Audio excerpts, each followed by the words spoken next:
Good evening, everyone.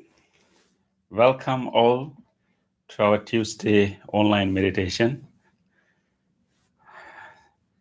So it is great that we all have this opportunity to get together every week, every Tuesday.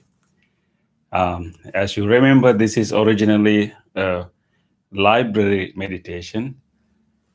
This is what we practice in our local libraries. Hopefully, in a few weeks, we'll be able to physically gather in the library so we can come to a library and start practicing physically. We are still waiting for the libraries to tell us that they are open for public gatherings and this kind of public sessions. I think they are still a little bit careful. So hopefully in a few weeks we will have an opportunity to do that. But still, we have this opportunity, and you have your own space at your home. So now this has become a habit. That is great. It's important that we arrange our house, arrange a place in our house, and arrange the environment in our own home to practice meditation, because meditation is a practice that we should develop on regular basis. So it's important that we have a space at our home to do it. So I hope that even though we physically meet in libraries, you will still have your space, your little corner in your home that you can continue to practice meditation by your own, on your own, or even even we will not stop our online portions of the program.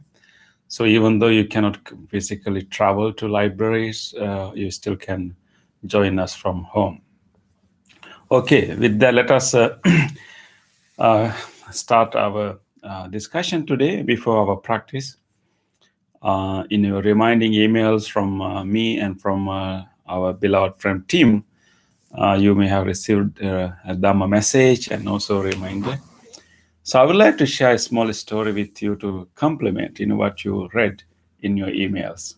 Of course, in our meditation, we try to understand our mind and understand the ordinary nature of the mind, how our mind works, and then also try to shape our mind, try to train our mind in a way that is beneficial to ourselves and also to others. So one of the things that we pay our attention to is these expectations, and you can call it sometime craving, and and wanting more and more. This is a normal tendency of all living beings, like wanting something more and more. And that is what, kind of pushed so many of us to do many things in our life. But we also need to understand the limitations of that wanting.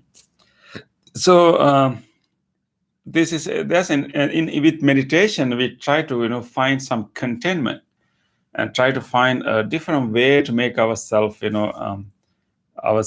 peaceful, rather than peaceful and happy. And happiness in the sense of a serene, deep, more enduring state of being, rather than like exciting moment. So with our practice of meditation, we have understood that the more enduring form of happiness is not something like excitement or burst of pleasurable feelings, but it's more like a way of being, and more like a state, or more like peaceful state. So that's the genuine type of happiness. So in order to achieve that, we need to work with our wants. We have to find a way to deal with our incessant wants that is occurring in our mind all the time. So let me share a story. This is a story that we used to tell our children, but it is equally applicable to adults too. So there was a game called a wishing game. So 5 children were playing this game, a wishing game.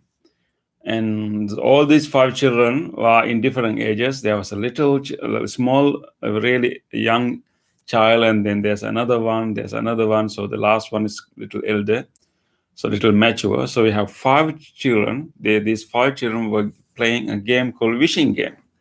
So that means that, if you had a chance, if you like to have a wish, what you like to, what you want, if you were given an if you are given an opportunity to have a wish, or maybe a granting a wish, what you like to have, what you want. So the little child, she was so happy to hear this, saying that, okay, now you have this opportunity. Uh, Say us whatever you wish, and we will grant your wish. And she was so happy. She said, okay, I wish an ice cream, because that was the most pleasurable thing for her at that age. So she said she wished ice cream. Then the turn was to the next child, who was little older than the little young one, but is still young child. When he got his opportunity, his turn, he said that, okay, if I get a chance to wish anything, I want an ice cream factory. He was conditioned by the previous child, but then he was thinking, having just one ice cream is a waste of this opportunity. Why not I have ice cream factory? So then I can eat ice cream whenever I want. So that was his wish. And then came the turn of the third child. And the third child is little older than the previous two. And he was thinking, okay, if I get a chance, what I would like to wish. He said that, I want to wish something more than ice cream factory. And he said that, I wish $1 billion. And he just turned his early teenage, so he has some idea of money. He thought that, if I have 1 billion money, or a lot of money, I'll be able to have an ice cream factory, even a cake factory, even toy factory.